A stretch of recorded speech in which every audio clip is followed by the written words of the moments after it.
Hi friends. నేను మీకు చెప్పేదేంటంటే గనక, నేనిప్పుడైతే డ్రైవింగ్‌లో అయితే ఉన్నాననమాట. డ్యూటీ అయితే పడింది. నేనైతే డ్యూటీకైతే వెళ్తున్నాను.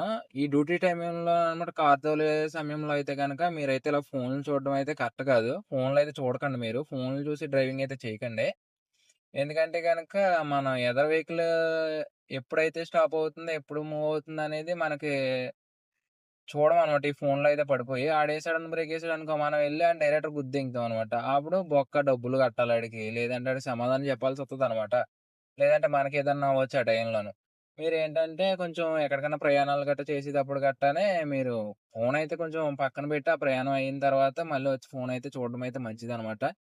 ఈ ఫోను గురించి ఎందుకైతే నేను మీకు చెప్తున్నానంటే, నేను కూడా ఫోనయితే చూస్తున్నాను కాబట్టి ఇప్పుడు. మీరు ఈ ఫోన్‌లయితే కొంచెం తగ్గించి ప్రయాణాలయితే జాగ్రత్తగా చేయండి గట్టా. ఓకేనా ఫ్రెండ్స్? మీకు ఈ వీడియో నచ్చినట్లయితే మీరు సబ్స్క్రైబ్ చేసుకోండి. ఉంటా. మరో వీడియోతో మళ్ళీ కలుద్దాం.